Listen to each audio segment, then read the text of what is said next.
computador, agora sim. Muito bem, agora sim, boa noite, formalmente, assim, a gente na gravação também já bota um boa noite, assim a gravação não fica quebrada. Sejam todos muito bem-vindos mais uma semana para os nossos webinários da Clube da Consultoria.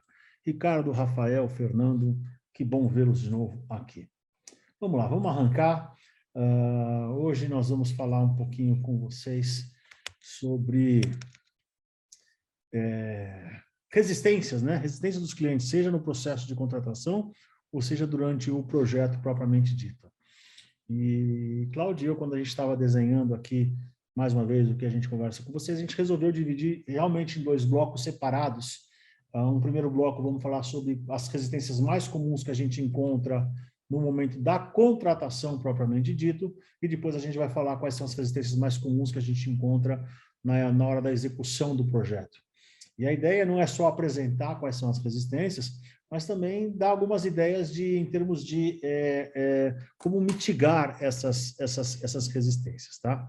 Então, esse é a grande lógica da coisa.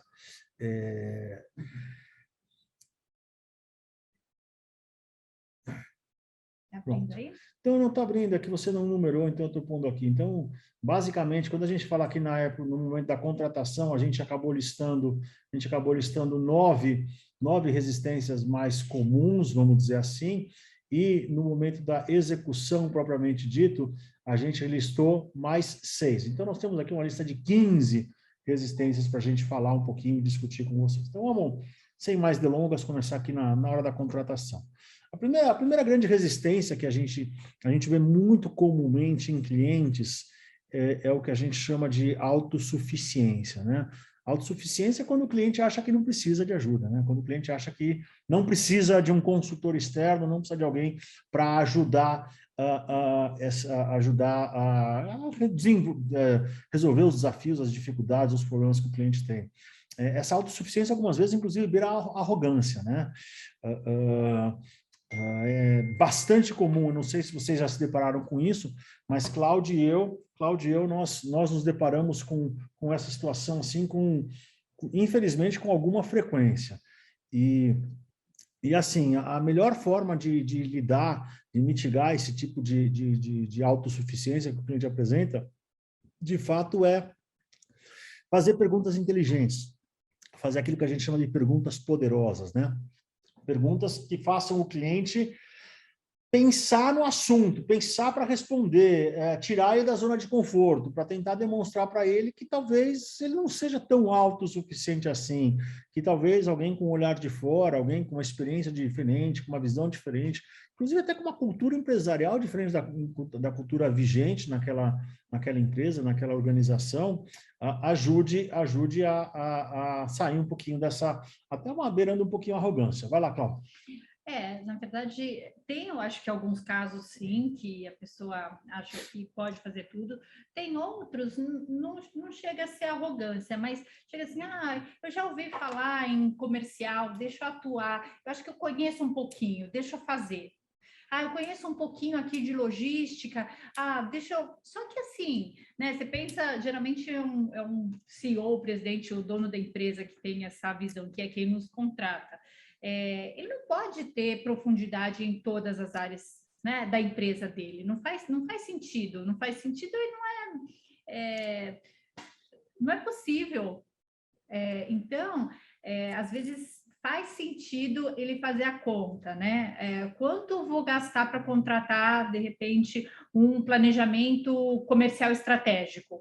Vou gastar 10 mil, tá? Quanto eu vou gastar se eu não contratar um planejamento comercial estratégico? Ele não faz essa conta inversa, ele só às vezes pensa, quanto eu vou gastar? Deixa eu economizar esse. É uma economia burra que a gente chama, né? Então ele deixa de investir esse dinheiro, mas assim, quanto tempo ele vai demorar para ter o retorno que ele espera? Não tendo boas práticas, não tendo boas metodologias, não tendo ali um expert para falar sobre aquele assunto com a empresa. E aí, de novo, na volta na história que eu falei das perguntas inteligentes, inclusive para ajudar o cliente a monetizar esse número, né? Porque muitas vezes ele não sabe sequer fazer essa conta. Ele sabe que contratar uma consultoria X vai custar 5 dinheiros, sejam como forem esses 5 dinheiros. Mas ele não consegue fazer a conta e dizer o seguinte, se eu não contratar, quanto tempo eu vou levar a mais para chegar no nível que eu poderia chegar com esse consultor? Ou seja, qual é esse custo de oportunidade, né? Então, de novo, perguntas inteligentes ajudam a lidar com essa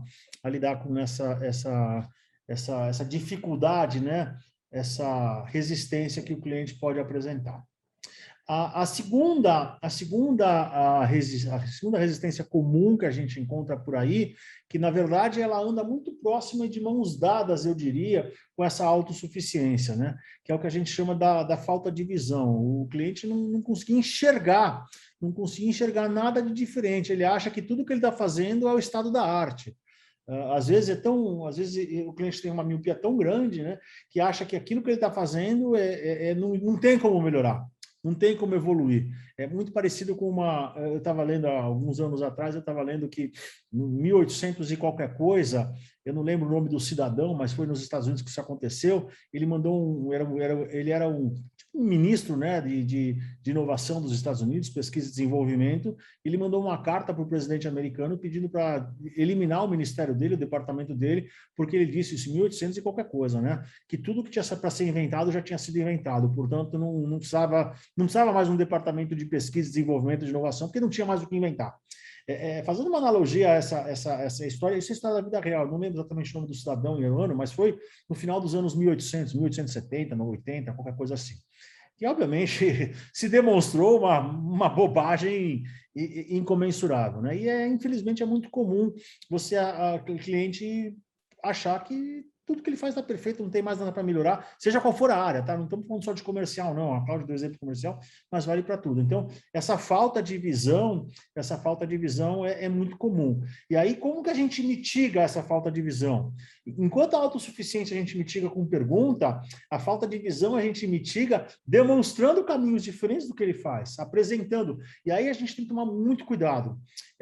A gente, muitas vezes, principalmente quando a gente está começando no mundo da consultoria, quando a gente tem pouca experiência no mundo da consultoria, no afã de tentar mostrar para o cliente que ele está com falta de visão, a gente às vezes acaba entregando consultoria de graça. Ou seja, a gente acaba, no afã de mostrar que tem outras alternativas, começa nesse processo comercial trazer tanta informação, tanta ferramenta, tanto isso, que o cliente daqui a pouco fala, bom, já nem preciso mais contratar o Flávio, porque ele já me mostrou o caminho das pedras, eu vou fazer sozinho.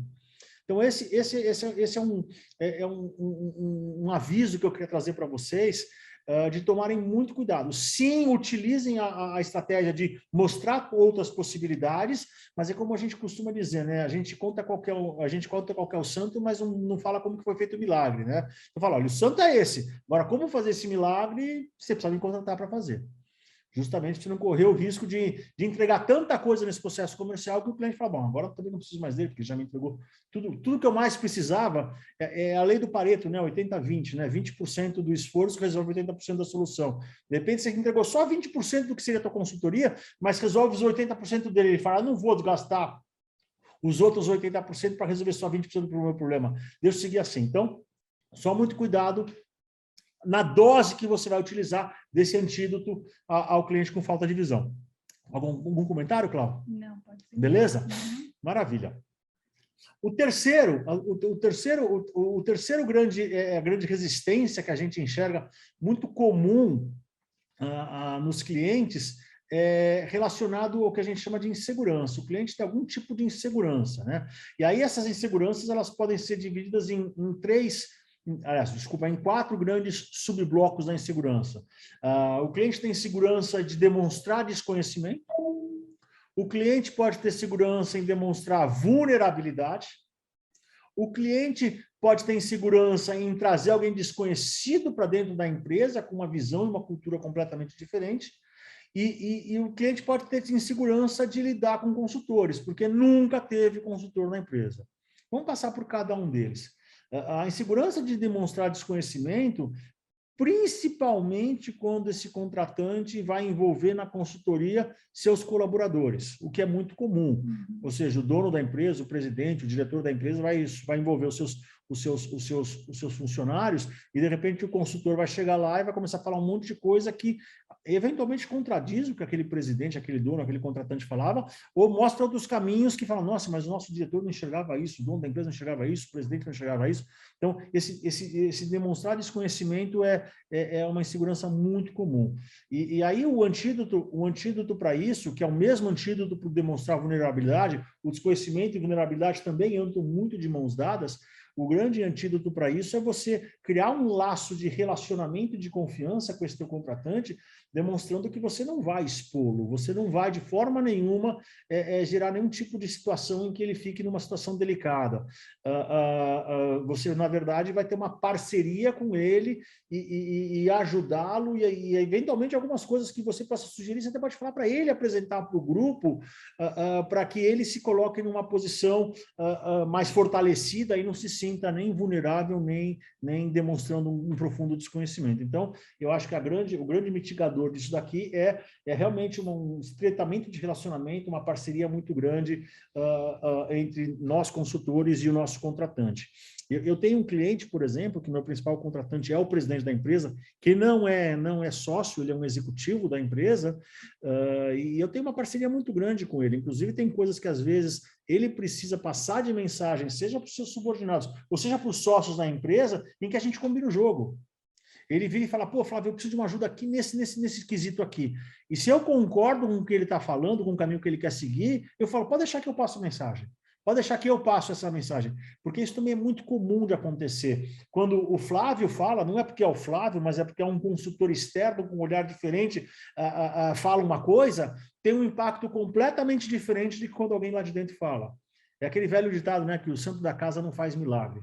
Então, você conseguir desenvolver um laço de confiança e de parceria com esse teu principal contratante ou a principal contratante, te ajuda muito a mitigar essas duas inseguranças muito comuns, que é o demonstrar desconhecimento e demonstrar vulnerabilidade. Já na terceira insegurança que eu citei para vocês, que é trazer... Desculpa, alguma coisa, Cláudia? Não, eu só ia complementar. Esse alinhamento é crucial que vocês façam, você e o contratante, né? Como você falou desse CEO, realmente combinar aí, ó, eu vou por essa linha, para ele não ser pego desprevenido, poxa, nossa, não sabia que a gente ia falar sobre isso. Eu acho que é esse alinhamento. Exato. Bom, a terceira insegurança que a gente tinha comentado, né, que é trazer alguém desconhecido com visão e cultura diferente, a forma de lidar com isso obviamente, tentar demonstrar para o cliente que, na verdade, alguém com uma visão diferente, uma cultura diferente, o que a gente costuma chamar de olhar transversal, esse olhar transversal ajuda muito. Você, de fato, mostrar para o cliente, não, trazer cultura diferente e trazer visão diferente enriquece em vez de atrapalhar. Não significa que a nossa visão, a nossa cultura tem que ser a predominante, mas provocar as pessoas a saírem da zona de conforto. Então, essa é uma forma de você mitigar com essa insegurança comum de acontecer com os clientes. E já a quarta insegurança, né, que é não saber como lidar, nunca contratou um consultor, portanto não sabe como lidar, cabe a gente também, junto ao principal contratante, não só ele, mas junto a outros eventuais stakeholders ali dentro da organização que você vai se relacionar, se colocar numa posição dizendo o seguinte, olha, aqui não sou, desculpem meu francês, né, eu não sou um caga-regras, eu não sou o dono da verdade, mas eu sou uma pessoa que está aqui para somar, para ajudar, e obviamente eu posso recomendar alguma coisa e falar alguma coisa, mas eu não tenho compromisso com o erro. Se vocês têm uma visão diferente, entendem alguma coisa diferente, eu estou aberto a discutir e vamos chegar num denominador que seja comum, o mais adequado. Vai lá, Cláudia. Às vezes eles não têm noção de como vai acontecer o trabalho, então é importante você passar um pouquinho para ele o seu modus operandi. Como que vão funcionar, quais são as fases, enfim, como que ele vai se relacionar com a equipe dele, para ele se sentir mais confortável, por desconhecimento mesmo, não sabe como que um trabalho de consultoria é gerido. Exato. Bacana. Muito bem. A quarta grande resistência que a gente enxerga com muita frequência, vamos dizer assim, no momento da contratação, de vender o projeto para o cliente, eventualmente haver uma falta de confiança do cliente junto a nós, consultores. principalmente quando é um cliente novo. Claro, se é um cliente com quem você já fez negócios, você já entregou, portanto, você já demonstrou a sua competência e já entregou com qualidade, isso praticamente inexiste, a não ser que você faça um trabalho ruim, mas aí você não estaria conversando com ele novamente, né? Então, eu diria que se você está conversando de novo com um cliente, esse assunto está resolvido. Mas quando é um cliente novo, isso é relativamente comum de acontecer. Como que a gente mitiga isso? A gente mitiga isso com, basicamente, duas grandes ferramentas.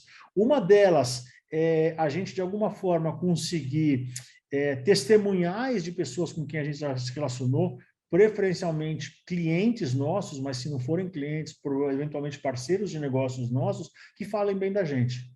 Eu costumo dizer que melhor do que eu falar bem de mim mesmo, que é o óbvio, eu não vou falar bem de mim, é quando outras pessoas falam bem de mim. Se vocês entrarem, por exemplo, no meu LinkedIn, eu tenho, sei lá, eu tenho uns 20 testemunhais que eu pedi para conhecidos meus, clientes e parceiros de negócios, para fazerem a meu respeito. Pessoas falando bem de mim que falam espontaneamente. Isso traz credibilidade quando você está lidando com um cliente novo que não te conhece. Alguém, um terceiro falando bem de você. Porque quando um terceiro fala bem da gente, isso traz muito mais força do que eu falar que eu sou bom. A segunda forma de você lidar com essa falta de confiança é quando você recebe uma indicação. Quando um outro cliente teu, um outro parceiro teu indica o seu nome para você conversar e resolver o problema daquele cliente. Porque na hora em que, por exemplo, o Ricardo me indica para alguém, para resolver o problema dele, diz, não, chama lá o Flávio, que o Flávio vai resolver o seu problema. Eu começo a conversar com o cliente, não baseado na minha credibilidade, mas eu estou herdando a credibilidade do Ricardo. Eu estou me apoiando na credibilidade que o Ricardo tem com aquele cliente para começar de um patamar mais elevado. Claro que eu saio desse patamar e eu tenho que, no mínimo, manter ou subir esse patamar de confiança, porque eu posso sair desse patamar e posso cair. De repente eu falo uma bobagem, eu faço perguntas não tão boas, eu, enfim, não tenho uma boa interlocução com o cliente, mesmo o Ricardo me colocando nesse patamar alto, eu posso cair. Do mesmo jeito que eu posso sair desse patamar e me manter, eu eventualmente até subir um pouquinho mais. Mas sair de um patamar mais alto, através de uma recomendação, é muito importante. Não é à toa que eu diria para vocês que, não vou dizer que é 100%, mas eu diria que 99% dos clientes que nós tivemos até hoje, nesses 15 anos como consultores que nós somos, foram através de indicação. Um que indica para o outro, que indica para o outro, que indica para o outro. Isso tem muita força. Cláudio, alguma coisa que vocês... Eu acho que fora isso, sua própria abordagem com ele. Como que você se comporta no momento dessa conversa, dessa interação. Nisso também, ele vai confiando ou não em você. Definitivamente. É justamente o que eu estava falando de você conseguir herdar o patamar que eu herdei do Ricardo no meu exemplo e me manter nele, eu subir nele. Como que você consegue se manter ou subir? Através da abordagem, através da conversa, através dos exemplos, através das perguntas, através das provocações que você faz para o cliente nesse processo de contratação. E, de novo, muito cuidado para entregar demais. Já cometi diversas vezes isso, principalmente no começo. No começo eu bati cabeça pra caramba. Eu não conhecia nada nem ninguém, eu no afã de demonstrar que eu entendia, que eu sabia como resolver o problema do cliente, e aí, putz, quando eu saía da reunião, eu falei, será que eu não entreguei demais? E quando eu fazia follow-up para ver se eu fechava com o cliente, ele parecia desinteressado. E aí começou a cair minha ficha que eu estava dando consultoria de graça. Dando consultoria de graça, literalmente, no processo comercial, dando consultoria de graça. Então, muita atenção para esse detalhe. Preste muita atenção. Entenda o Pareto, entenda quais são os 20% do que você tem para entregar, que resolve 80% do cliente. É para isso que ele está disposto a pagar. Invariavelmente, ele não está disposto a pagar os 80% para resolver só 20% do problema dele. Vai lá, Cláudia. Não, nada. Nada? Aqui você levantou o dedinho aqui, eu achei que era comigo. Muito bem. A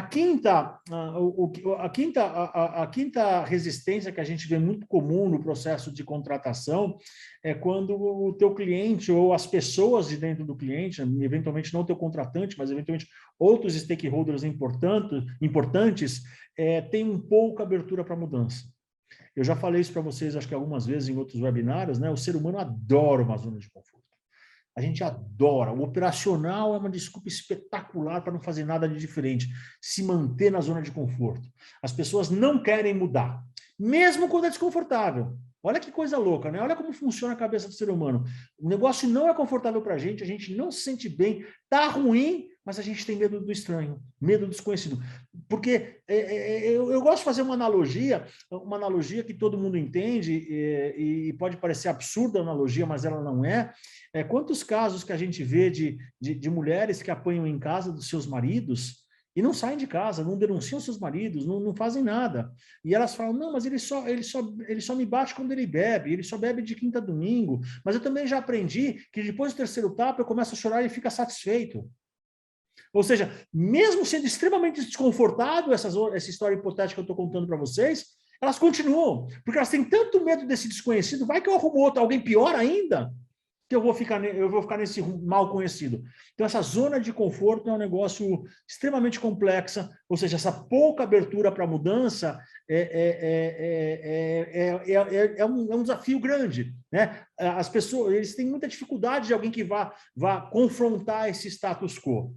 E aí, a mitigação para isso, de fato, é você começar de novo, buscar pequenas alianças, buscar pequenos acordos, pequenos pontos em que a gente alinha que precisa fazer uma mudança, usar muito aquela técnica do 101%, que eu comentei com vocês no final do webinário passado, né? E encontrar aquele 1% em que a gente concorda e concordar em 100% naquilo ali. E transformar aquilo como se fosse numa fundação, num pilar, né? Como se fosse a pedra fundamental da construção de uma casa, porque a partir daí a gente começa a fazer outras amarrações, para a gente começar a fazer esse cliente se abrir para a mudança. A sexta resistência nesse processo de contratação que tem a ver também com essa pouca... A gente colocou coisas que estão muitas vezes interrelacionadas uma com a outra, né? A gente acabou de falar da pouca abertura para a mudança. O sexto ponto é o que a gente chama de falta de abertura ou aceitação para um olhar diferente. Tem a ver com pouca abertura da mudança, tem a ver com falta de confiança, tem a ver com a zona de conforto. O cliente não está aberto, não aceita que alguém tem um olhar diferente. Tem a ver, inclusive, com o primeiro que a gente falou lá em cima, né? De, eventualmente, uma soberba de achar que só o meu jeito que eu sempre fiz funciona. A Cláudia e eu temos um cliente que a gente atende que isso acontece assim dioturnamente. Você vai conversar lá com o presidente, que é sócio da empresa, e ele acha que só o jeito dele funciona, não tem outra forma de funcionar, e é uma luta, assim, é uma batalha, né, Cláudio, que a gente faz diariamente quando a gente está lidando com o cliente para mostrar que existem outras perspectivas. Então, e aí tem que ter muito tato, muito jeito, entender como funciona o perfil daquela pessoa, como funciona a cabeça, como funciona o racional, a forma daquela pessoa pensar, para encontrar aquela brechinha para você penetrar naquela forma de pensar e mostrar que pode ter um caminho diferente, para que ele possa aceitar a mudança. Vai lá, Cláudia. Principalmente quando você entende que o que ele está fazendo está muito distante do que é esperado hoje em dia. Então, a gente está falando de uma gestão um pouco mais humanizada, uma gestão um pouco mais aberta, mais autonomia, e ele ainda está no comando e controle. Então, ele bate no peito dizendo, arrumei uma maneira de fazer toda a minha equipe estar aqui na empresa às 8 horas da manhã. Vou fazer reunião todo dia às 8 da manhã. E quem não chegar no horário, eu não deixo entrar. Então, é uma abordagem, será que é a melhor que existe? Será que é esse caminho que ele precisa adotar? Será que ele não pode testar outras formas? Porque vai muito contra o que a gente está falando hoje em dia de recursos humanos, né? De necessidade de pessoas. Perfeito. Então, acontece. Sétima resistência muito comum nesse processo de contratação é o cliente não querer dividir informações ou estratégias com estranhos. É o cliente se sentir desconfortável em eventualmente, por exemplo, abrir seus números, ou abrir quais são os caminhos estratégicos, quais são as coisas estratégicas que ele está querendo desenvolver ou precisa desenvolver. Quanto mais, digamos assim, mais familiar for a empresa, quanto mais você estiver acostumado com encontrar gestores com esse modelo que a Cláudia falou agora, do comando e controle, mais comum é você encontrar clientes que não queiram dividir as informações estratégicas. Vou contar uma história muito rápida. Eu comecei a fazer planejamento estratégico com um cliente nosso há muitos anos atrás, há uns 7 ou 8 anos atrás, e a gente tinha que discutir números. E aí o dono da empresa, e só participava da reunião os 6 sócios. Aliás, 5 sócios. Eram 2 casais mais um outro sócio. Todos eles relacionados, né? Era o sócio com as 2 irmãs e os seus maridos, né? E eu.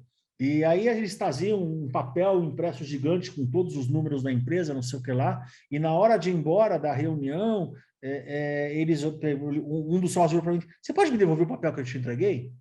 Né? Claramente, quando ele falou, me devolve o papel que eu te entreguei, eu falei, bom, já entendi onde eu estou pisando. Já entendi onde eu estou pisando, já entendi que aqui nós temos um problema muito sério de confiança. Não é que eles não confiam no Flávio, eles não confiam em nenhum estranho. E levou meses para eu demonstrar e conseguir conquistar a confiança desses clientes. Né? A ponto de que, depois de tempos, obviamente, eles não pediam mais para eu devolver, né? Eu podia levar para casa o papel. Enfim, é comum, de novo, quanto menor a empresa, mais familiar ela tiver, mais modelo, comando e controle, mais comum isso acontecer.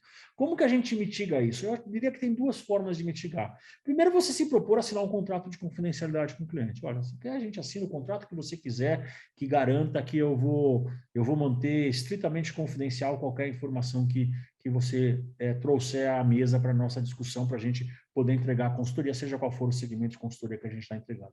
E a segunda de fato, com tempo. Né? A confiança é um negócio que a gente conquista. Ela não vem de graça. Né? Ela vem através de conquista. Algumas pessoas são mais abertas a te dar confiança e outras são muito mais desconfiadas. E, mais uma vez, entender com quem você está lidando, como funciona a cabeça daquela pessoa, daquelas pessoas, é fundamental para você conseguir conquistar a confiança. Nesse exemplo que eu trouxe para vocês agora, eu levei alguns meses, literalmente alguns meses, para conseguir conquistar a confiança deles. Depois que eu conquistei, aí também a coisa ficou, entre aspas, um livro aberto. A oitava e a última das resistências mais comuns que a gente encontra nesse processo de contratação... não, desculpa, a oitava não, tem 9, a penúltima, desculpa, são 9. A penúltima é o cliente ter vergonha do formato de gestão dele. Ele ter vergonha, eventualmente, de trabalhar com comando e controle, trabalhar com gestão através de conflito. Eu já vi isso acontecer muitas vezes na minha vida. Tanto como executivo, isso aconteceu comigo, como depois como consultor, que o cliente trabalha com gestão de conflito. Ele gera conflito para ele ser salvador da pátria.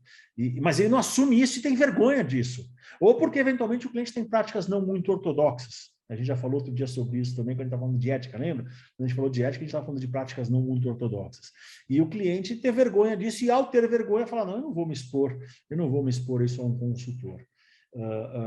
E a forma de mitigar isso, mais uma vez, é tentar mostrar para o cliente, nesse processo de contratação, que ele não está sozinho, que ele não é o único que pratica, eventualmente, coisas não muito ortodoxas, por mais que a gente não recomende que isso seja praticado. Pelo contrário, a gente recomende que eles abandonem essas práticas não ortodoxas. A gente abandone o modelo de gestão por conflito, controle, comando e controle, mas mostrar para eles que acontece com mais empresas, com mais pessoas, e tem solução. E que essa solução pode ser uma solução viável e pode ser desenvolvida, e a gente pode ajudar nessa solução. Né? Então, de novo, é parceirar, demonstrar que você não está criticando ele por isso, e sim, e você ter parceiro para te ajudar a dar uma solução para algo que talvez você não se orgulhe de fazer. Cláudia, alguma coisa, algum detalhe? Não, é isso. Essas Beleza. Práticas aí. Beleza. E a nona, agora sim, a última das resistências no momento de contratação, a gente deixou de propósito por último, é o preço. A gente deixou de propósito o preço por último, porque normalmente eu costumo dizer que o preço, apesar de que muitas vezes a gente coloca como a principal razão para a gente não ter fechado um contrato com o cliente, apesar da gente usar essa desculpa de preço, o preço é muito confortável, né? É muito confortável dizer, não, ele não me contratou porque não tinha dinheiro para isso, né? Ele não me contratou porque estava caro, ele não me contratou porque ele achou caro, ou qualquer coisa do gênero. É muito cômodo usar a gente usar essa desculpa para a gente mesmo, porque a gente bota o problema para o outro. A gente não olha para dentro da gente mesmo e fala o seguinte, aonde que eu falhei no processo nas outras 8 que impediram da gente conseguir vender o projeto para o cliente? Porque, invariavelmente, o preço é só uma desculpa. Claro, às vezes acontece o cliente não ter dinheiro para pagar o que você está cobrando. Mas, de novo, você pode ser flexível, você pode ser criativo no processo. Já aconteceu com a gente, da gente vender um projeto que a gente vai entregar em 4 meses e o cliente pagar em 8. Porque ele falou, olha, não consigo te pagar em 4 meses. Não tem problema. Vamos dividir em 8 meses? Em vez de você pagar 4 dinheiros ao longo de 4 meses, você me paga 4 dinheiros ao longo de 8 meses. Você estica o fluxo de caixa e com isso você consegue viabilizar. Então, o preço normalmente é só uma boa desculpa que a gente usa para a gente mesmo. Muito mais do que, de fato, ser a razão para o cliente não, a resistência do cliente não contratar a gente. Com isso dito, pois não, Cláudio? Porque se realmente ele quer, ele tenta conversar com você, ele tenta essa negociação, tenta essa, né, abertura, o que a gente pode fazer, por onde a gente pode começar, a gente pode diminuir o escopo, a gente pode estender o pagamento. Se ele tem realmente essa necessidade, ele fala assim, você é o cara, realmente ele dá essa... De novo... Né, levanta essa bandeira. Vida real, aconteceu comigo essa semana. Semana passada, né? Porque a semana começou hoje. Começou comigo semana passada. Estava negociando um contrato com um cliente, eu já tinha feito um diagnóstico para ele, que eu cobrei o diagnóstico, apresentei o relatório, ele amou o relatório diagnóstico, aquela estratégia que eu contei para vocês. Ele falou, Flávio, agora eu quero uma proposta para fazer a primeira etapa do processo, nas tuas recomendações. Eu fiz a proposta e falei, olha, a gente vai levar 4 meses para entregar essa proposta. Apresentei um preço para ele, X dinheiros. Daí ele virou e falou, Flávio, eu preciso agora conversar de grana contigo, cara, tá complicado para mim, não sei o que lá, o que você pode fazer para me ajudar? Daí eu falei, vamos fazer o seguinte, sem eu mexer no escopo, deixa eu ver o que eu posso fazer com o preço. Aí eu peguei os X dinheiros, vou falar um número qualquer aqui, 10 dinheiros. Eu ia cobrar dele 10 dinheiros para fazer o projeto em 4 meses. O que eu fiz? Eu tirei 5% dos 10 dinheiros, é aquilo que eu já falei para você anteriormente, eu não dou muito desconto sem mexer em escopo, porque se eu der muito desconto sem mexer em escopo, eu estou abrindo um precedente para o cliente e estou passando uma mensagem dizendo que se ele tivesse fechado comigo sem pedir desconto, eu estava, entre aspas, roubando ele. Então, eu não gosto de dar muito desconto sem mexer no escopo. Então, eu dei 5%, alonguei o pagamento para 5 meses e ainda dividi o pagamento em pagamentos quinzenais. Então, ele paga no dia 5 e no dia 20, 5 e 20. Então, eu vou entregar o projeto agosto, setembro, outubro e novembro, e ele vai me pagar dia 5, dia 20, dia 5, dia 20, de agosto a dezembro.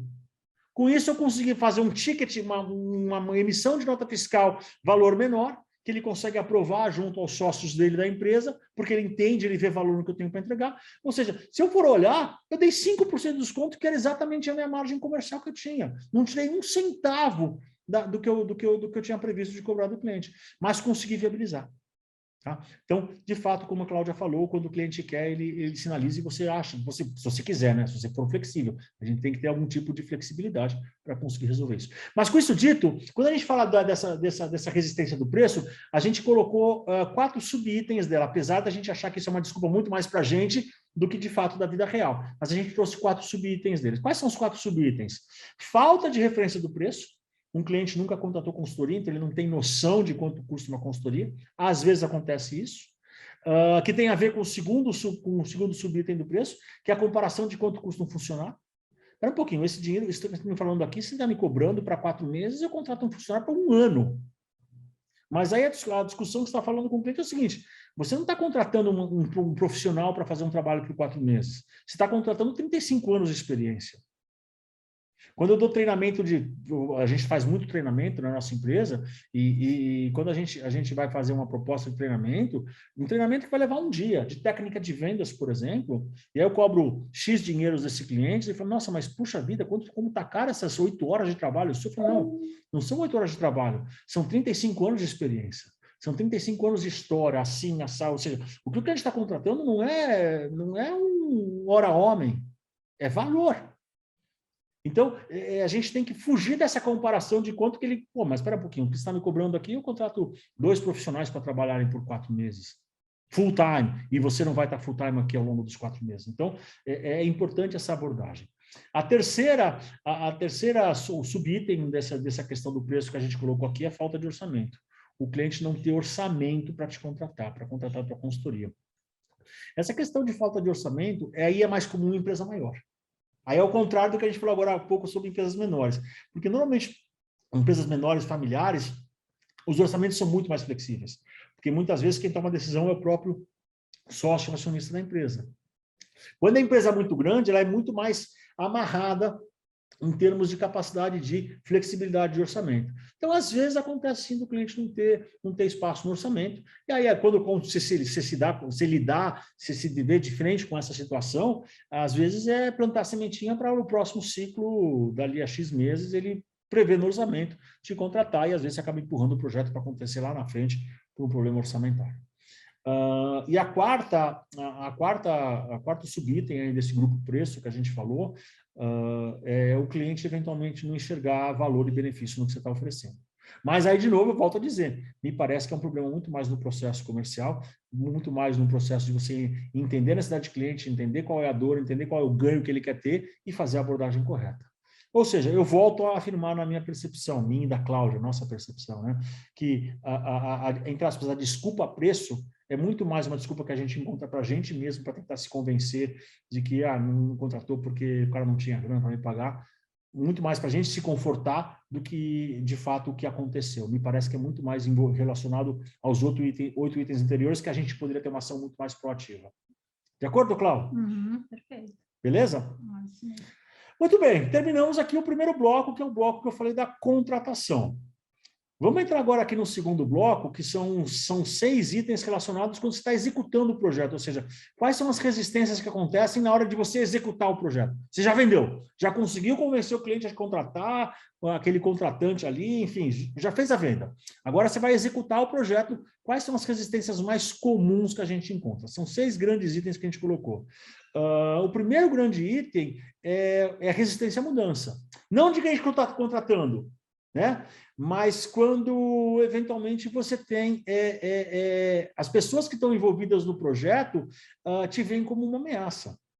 Porque esse consultor está vindo aqui, vai querer mudar tudo, será que ele vai querer mostrar que eu não sou competente, vai falar que o jeito que eu sempre fiz não funciona, que eu não tenho capacidade para fazer do jeito novo, seja qual for a tua área de atuação. Ou seja, você foi contratado, mas eles fazem de tudo para não te deixar, de fato, implementar aquilo que você se propôs a fazer. É muito comum de acontecer isso. E a forma de mitigar com essa resistência à mudança que você encontra, normalmente, depois que você já vendeu, você já não tem mais a resistência à mudança lá do contratante, lá do topo, mas o pessoal que está embaixo. A forma que você tem de mitigar isso é você se apresentar como alguém que veio para ajudar. Veio aqui para fazer as pessoas conseguirem entregar melhor, se desenvolver mais, evoluírem e modernizarem aquele ponto específico que você vendeu da sua consultoria. Essa é a melhor forma de mitigar essa resistência normal à mudança que acontece. De novo, o ser humano morre de medo, ele adora uma zona de conforto, detesta e tem medo da mudança. A segunda resistência muito comum durante o projeto é quando você entra no cliente e não tem um patrocinador do projeto. Uma coisa é o contratante te contratar, outra coisa é ele te patrocinar. Ele ir lá e falar, olha, o Flávio vai vir aqui, ele vai ter autonomia para fazer as perguntas que ele quer fazer, nós vamos ter que entregar as informações que ele pedir para a gente, e eu estou apoiando o Flávio. E qualquer problema que eu tenho, eu vou falar com um camarada ou a camarada e ele vai vir me apoiar, vai vir me ajudar. Essa falta de patrocinador pode pôr tudo a perder, seja qual for a tua área de projeto, seja qual for o teu escopo, pode pôr tudo a perder. A forma de mitigar isso está lá no processo comercial. É na hora que o cliente você está vendendo para o cliente, ele está te contratando, você engajá-lo dizendo o seguinte, eu vou precisar que você me apoie. Eu preciso que você patrocine esse projeto. Eu preciso que você dê o peso necessário que esse projeto tem que ter dentro dessa organização, para que você tenha esse respaldo. Senão, você corre o risco de o projeto inteiro naufragar, porque se foi jogado o Daniel na cova dos leões e não te deram nenhum chicote para você domar os leões, né? Não te deram autonomia para isso. Então, É comum isso acontecer, infelizmente. Então, a forma de mitigar é lá no processo de contratação, quando o cliente está fechando, falar, você está me contratando? Legal, mas eu preciso que você me dê peso, você me patrocine de fato, me dê força nesse projeto. Formaliza, coloca lá no fator crítico de sucesso. Exato. Coloca na proposta. Na proposta, lembra que a gente falou nas propostas, um dos itens da proposta, quais são os fatores críticos do sucesso, ou as premissas necessárias, pode colocar tanto no fator crítico do sucesso como nas premissas necessárias. Essa página da proposta, esse item da proposta, fator crítico do sucesso e premissa necessária, é fundamental nessa história.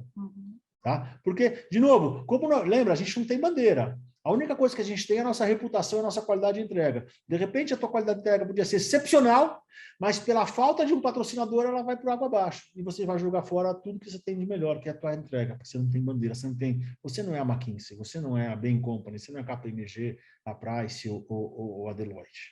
Né? A terceira resistência comum durante o projeto é uma falta de engajamento dos envolvidos. Ou seja, vamos supor que você conseguiu o patrocinador. O patrocinador vai te dar apoio, mas você não conseguiu engajar as pessoas.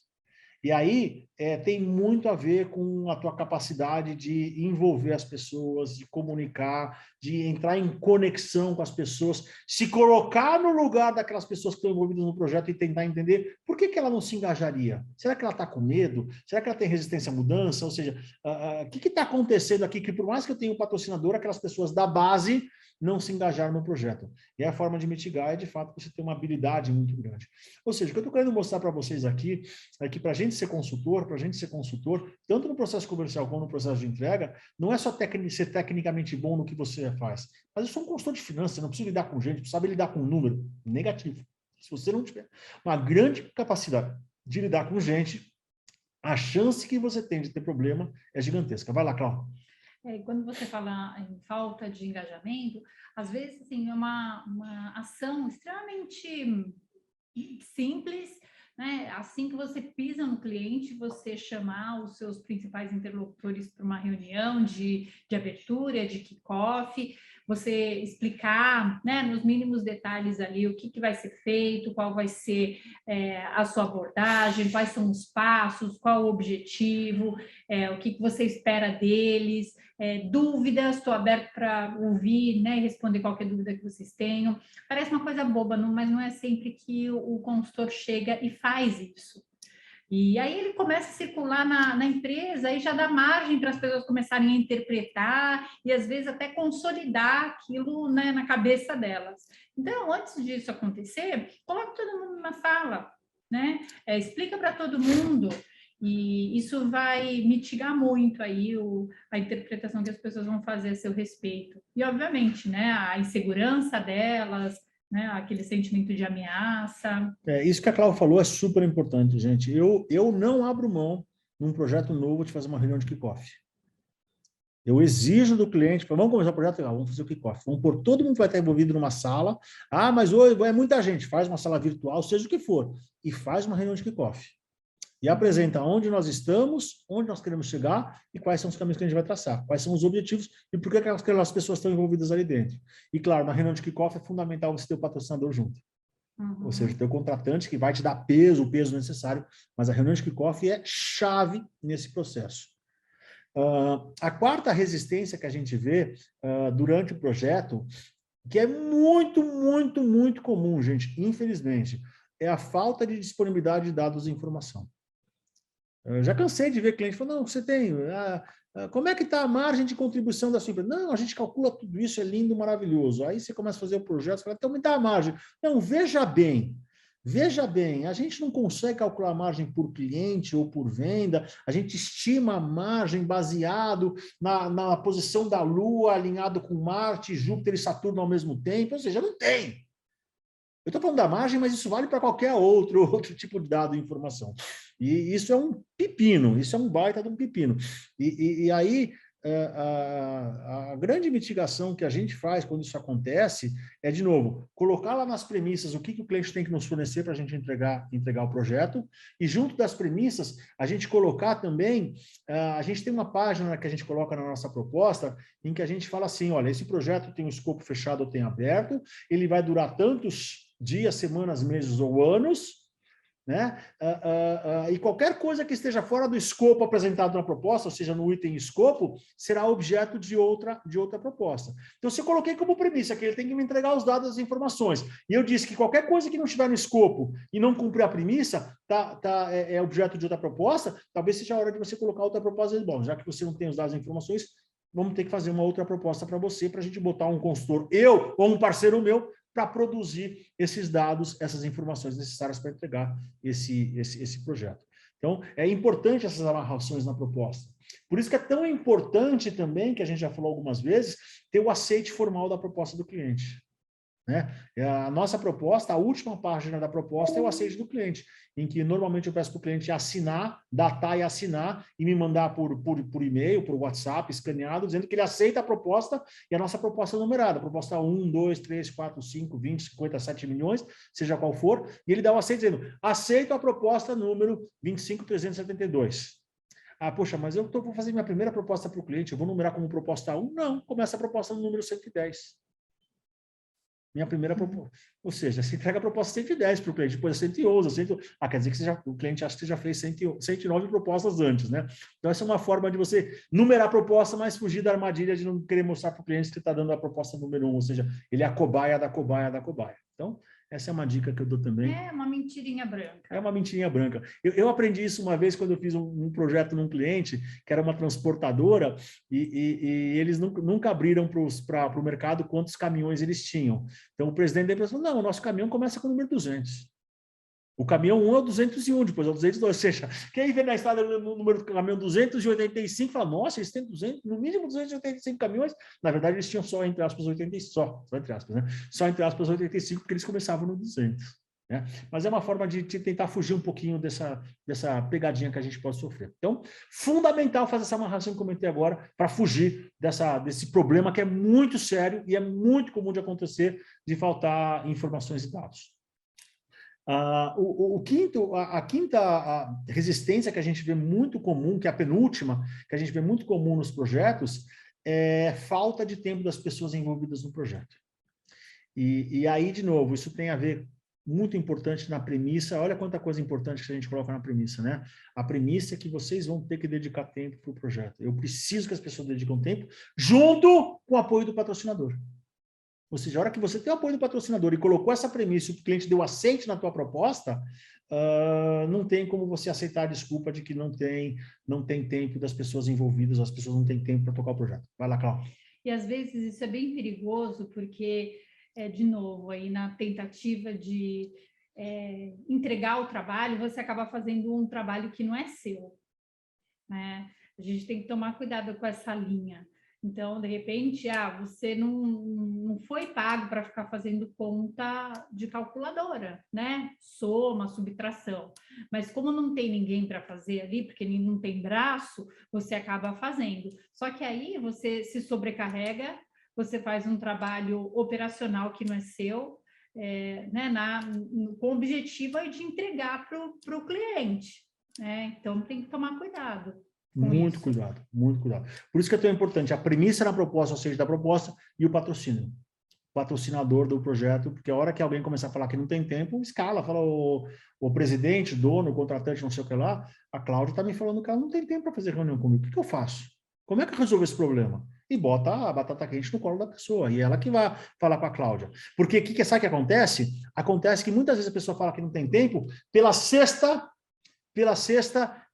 resistência para entregar o projeto, que é uma cultura horrorosa que a gente tem no Brasil. O Brasil, pode ser que existam outros países que tenham essa cultura, mas eu não conheço, é ignorância minha, mas o Brasil tem uma cultura horrorosa da lei que não pega. Sabe aquela cultura? Não, essa lei não vai pegar, então não vamos nem cumprir porque não vai pegar.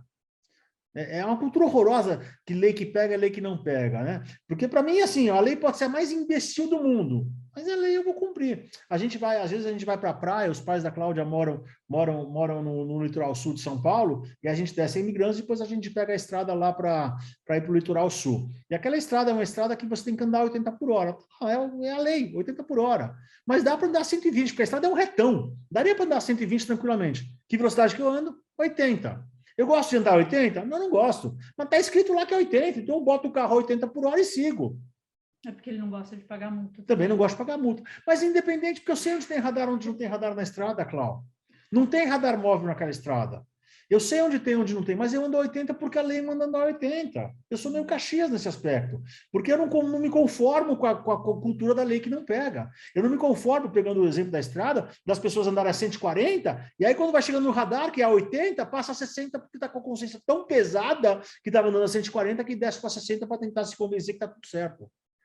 Vai, Cláudio. Não, e uma outra coisa, só nesse ponto anterior que o Flávio falou, do tempo, assim, a gente também tem que tomar cuidado com uma outra coisa. Se, de repente, eu já vou lá e já vou dedurar que o cara não está atendendo, que não está passando as informações que você pede, pode ser que você já fique queimado com esse cara. Então, também existe uma linha tênue. Primeiro, você vai tentar pela sua influência, engajamento, né? Enfim, né? Como diz um cliente meu, primeiro eu vou no Piaget, depois eu vou no Pinochet, né? Então, primeiro eu vou na influência, depois, se eu não conseguir, eu vou levar isso para uma segunda instância, né? Porque senão realmente eu perco esse cara, né?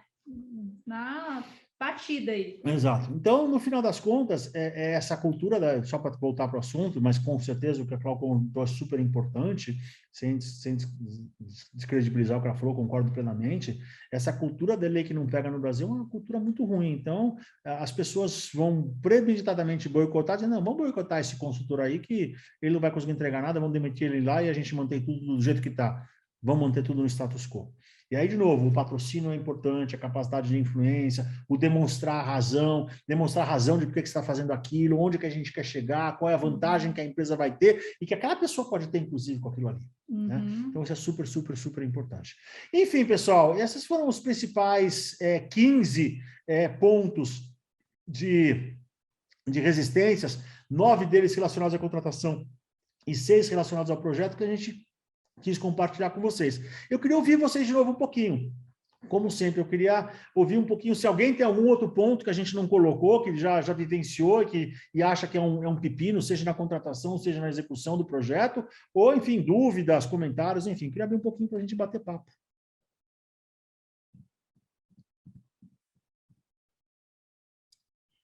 Fernando, gostei do seu logotipo aí, hein? Gostei do seu banner.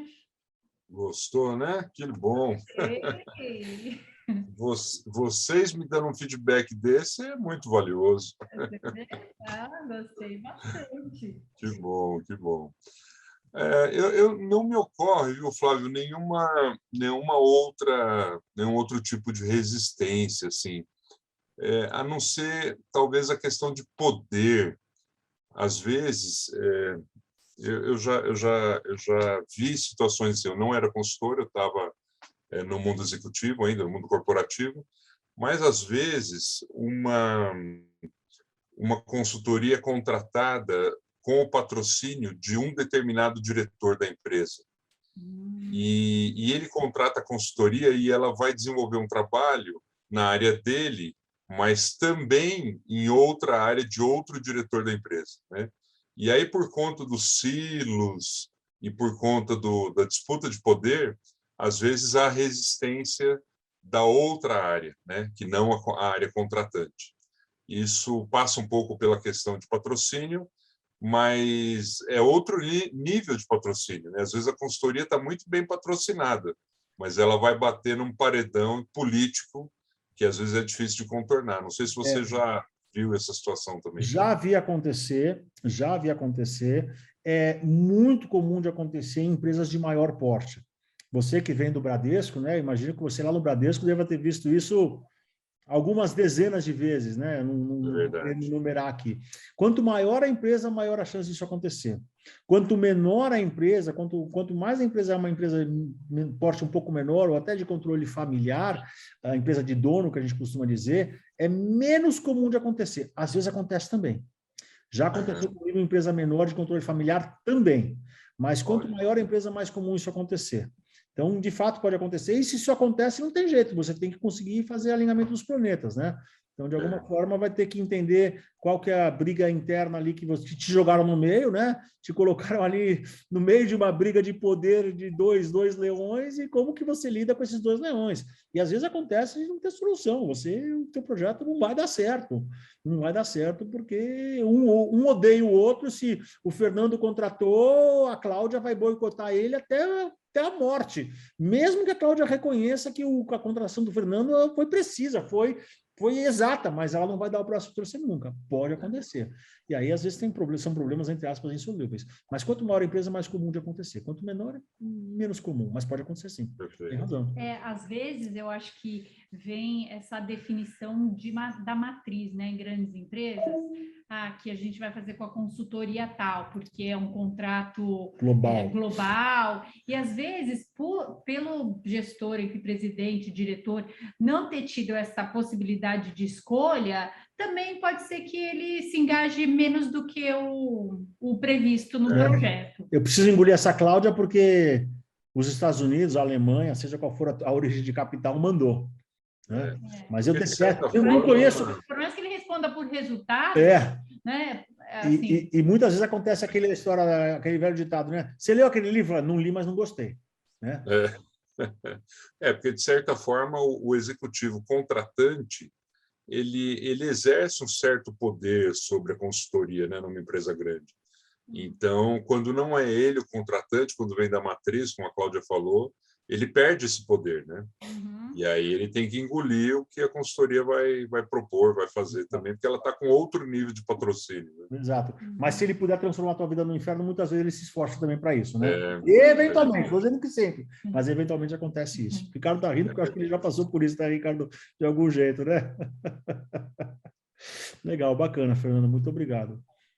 Eu acho que a gente mais passou pelo inferno várias vezes do que pelo céu, né? Em mundo corporativo. Acho que você pegar as passagens sempre foram maiores pelos infernos do que pelo céu. É interessante. Eu estava conversando hoje eu estava conversando hoje com um amigo meu. Ele foi durante 8 anos presidente de uma multinacional no Paraná. E eu fui ele me contratou para estruturar toda a estratégia da empresa, fazer todo o planejamento estratégico. E eu, durante 4 anos, trabalhei com eles. E ele saiu agora final do ano passado, ele saiu da empresa e ele está enveredando nesse mundo da consultoria. E a gente fez um bate-papo hoje, ele me chamou para a gente conversar, fazer um networking, né, bater um papo. Eu justamente estava conversando com ele sobre isso, né, da dificuldade de passar muito mais pelo inferno do que pelo céu, né. E eu comentei com ele, eu falei, olha, nesses meus 15 anos eu recebi vários convites para voltar a ser executivo, e todas as vezes que eu pude eu declinei, todas as vezes que eu continuo aqui, né, e eu disse para ele, eu não tenho a menor vontade de voltar a ser executivo. Principalmente porque depois que eu deixei de ser executivo, eu descobri que eu lidava com a política no dia a dia da empresa e eu odiava aquilo. Eu gastava um tempo brutal meu lidando com politicagem, muito menos tempo do que eu precisaria e deveria para aquilo que eu era contratado para fazer. E o dia que eu virei consultor, eu tirei aquilo das minhas costas, e só quando eu tirei daquelas costas, eu falei, nossa, como se incomodava antes. Por isso que eu até hoje nunca voltei a ser executivo. E ele falou, nossa, eu senti isso. Eu senti isso desde que eu saí lá da empresa X, tanto faz o nome da empresa, como minha vida ficou mais leve. Né? Então, de fato, a gente muitas vezes como executivo passa muito mais pelo inferno do que pelo céu. Mas, enfim, são ossos do ofício, né, gente? Bacana. Rafael, Renata, algum comentário, alguma coisa que vocês queiram falar com a gente? Perguntas, dúvidas, inquietudes? Não? Tranquilo? Qual que é o tema da semana que vem, Cláudia? Você estava mexendo já na nossa apresentação da semana que vem? Semana que vem é legal. Eu tenho informação errada na semana passada. Acho que eu falei que a gente ia falar de métodos ágeis e tradicionais, mas me confundi. E vai ser na próxima semana, então, que vai ser dia 12. Sei lá, precisa dar na agenda. Não, 12. Não, 2 com 7 e 9. 2 com 7, dia 9, desculpa. É. Vai ser dia 9, a gente vai falar sobre metodologias ágeis, não obviamente conceito, mas assim, trazê-las para a consultoria. Quando que a gente usa uma, quando a gente usa outra, quais são os riscos que a gente tem em usar uma e não usar outra, enfim, quais os momentos que elas são mais... né, são mais eficientes, né, dependendo das condições. Então, a gente vai falar um pouquinho sobre isso. Embora não tenha receita de bolo, né, a gente vai falar, assim, as armadilhas que tem usar uma e outra, e as vantagens e riscos. E aí eu vou fazer uma propaganda aqui. Semana que vem é um show da Cláudia, tá? Não é meu, não. Semana que vem é show da Cláudia. Então, vão ter o prazer a Cláudia adora essa parte metodológica. A Cláudia é craque nessa parte metodológica, de desenhar ferramentas ágeis e que tais. Então... Só para vocês descansarem um pouquinho do Flávio. Eu sei que vocês cansam.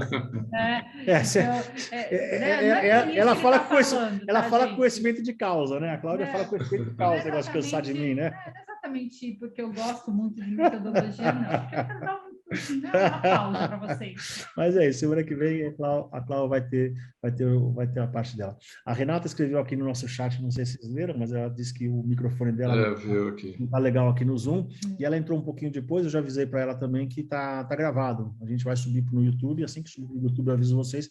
Então, Renata, você que perdeu a primeira parte, você chegou um pouquinho depois, você pode assistir de novo, e obviamente vocês podem assistir de novo quando quiser. É isso aí. Mais alguma coisa, turma? Não, muito bom, como sempre. Tá bom? Gostaram? É bom refletir. É bom refletir de novo, né? Eu acho que a gente gosta desse compartilhamento, dessa experiência, para que vocês... Eu gostaria muito que, quando eu comecei há 15 anos atrás, que eu tivesse alguém que me desse algumas dicas que eu passo para vocês. Com o maior prazer eu passo essas dicas, tá, gente? Nós passamos para vocês, né? Porque se eu tivesse alguém que tivesse me dado algumas das dicas, no Google, eu teria tropeçado em outras pedras, mas não nas pedras que eu tropecei, né? Estou vivo ainda, mas quando a gente pode ajudar as pessoas a tropeçarem em outras pedras novas, é legal, né?